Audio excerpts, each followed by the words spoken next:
everyone, it's Steph here if you don't already know, and on this channel I just talk about all things career and all things lifestyle. And in today's really quick explain video, I am going to be explaining what capital markets are. As ever, if you like this kind of content, please do remember to like, comment and subscribe, and I'm going to be providing a full breakdown of the definitions of the different kind of sub areas of capital markets on my Instagram, so make sure that you give me a follow there so that you don't miss out on that.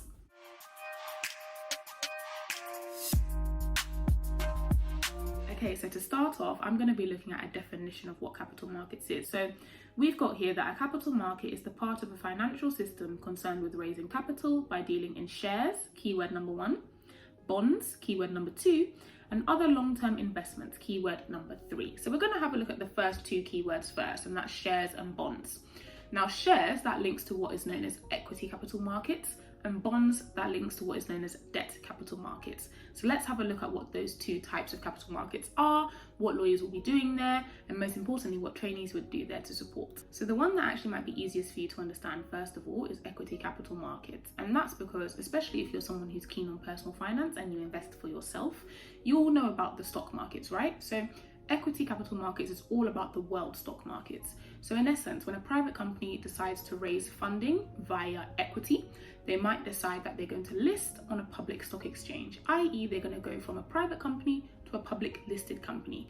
Now the process by which they do that is through something called an IPO, which is initial public offering, and that's one of the definitions that's going to be on my Instagram, so don't forget to follow me there. But in essence, essentially the company decides to raise money by selling their shares in the company to investors on that particular stock exchange. So that is in essence what happens in the equity capital markets realm. Now, what exactly do lawyers do there? Generally speaking, your main document is going to be something called a prospectus. And a prospectus is basically just a document that is put together to kind of summarize the background behind the business of a company, what's going to be happening in terms of the company's plans now that they're becoming public, and all those other kind of things that will just make investors interested essentially in buying the shares of that company. So the trainee might be responsible either for a section of the prospectus, or depending on the, level of the trainee and what they can actually take on, they may even be responsible for the vast majority of the prospectus. So that can be a quite interesting way to learn much more about the commercial realm and much more about particular businesses. Okay, so understanding debt capital markets is a tiny little bit trickier, but I will do my best to break it down. First of all, we'll have a look at the parties that are involved, and then we'll look at the actual debt instruments. So what parties are involved? On the one hand, we've got our borrower / our issuer. Those two names are generally interchangeable. And then we've got our investor on the other hand. Now, who are the borrower / issuers? Well, we're either going to have a company, a bank, or a government. The reason why the names there are generally interchangeable is because you can either think of it as this particular entity, let's say for example the government is borrowing a sum of money from the investor, right? Because the investor is going to provide the money. You could also look at it by saying that this government, again if we're using the same example, is issuing a government bond. The bond is the debt instrument that we're going to be talking about here. So they're issuing a government bond to the investor. So that's why we kind of interchange between borrower and issuer. So what exactly would you be doing if you were working in debt capital markets? Well, there are a couple of things. There is once again a prospectus. So once again, the trainee may be responsible for either a particular section, and that might just be a case of as the information is sent to the team, the deal team, the trainee is responsible for inputting that into the prospectus and making sure that it's all kind of, written correctly, formatted correctly, etc. Or if you have enough experience and enough understanding, you may be responsible for actually the whole prospectus, of course, whilst being supervised by your supervisor. So that's a key kind of document and a key role that you might be playing.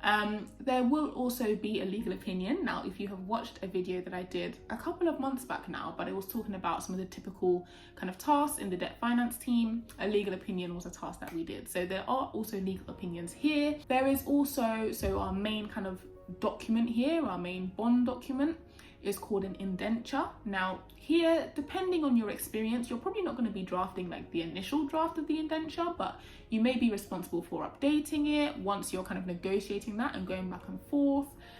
You may be responsible for just kind of general, keeping it up and running and then getting it into execution format and all that kind of stuff. So that could be your responsibility there. So those are the typical kind of trainee tasks, I guess, on the debt capital markets side. Okay, so that kind of covers our first two key words. So remember, we had shares, which we said links to equity capital markets, and then we also had bonds, which we said links to debt capital markets. Fine. Now, if you remember from our definition, we also had a third keyword, and that was other long-term investments. And for the purposes of today's video, I'm not actually going to go through those other long-term investments in any kind of detail, but I will pop them up on the side. There are 4 for you to know about. So that is things like high yield, structured finance and derivatives, securitization, and then also corporate trusts. And the main reason why I'm not going through them in any detail is simply just because different firms kind of structure their capital markets practice areas a little bit differently. So your general go-to is that capital markets covers your debt capital markets and your equity capital markets, which is what I've gone through in today's video.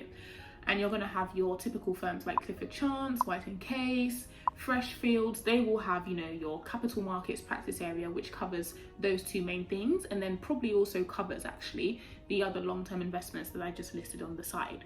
You do also have some firms, let's say for example McFarlane's, who have a very kind of precise and, you know, specialized trading and derivatives practice area, for example. So that's just one of the other long-term investments, but they might not actually have a practice area that covers high yield or securitization or something like that. So though they do fall under the capital markets broad definition, not every firm actually covers these in their practice areas. So I will try and do some more videos where I'm looking at some of the more specialized capital markets areas, but it's not going to be in this general video. As ever, if you like this kind of content, don't forget to like, comment and subscribe, and of course give me a follow on Instagram, and I'll be back again next week.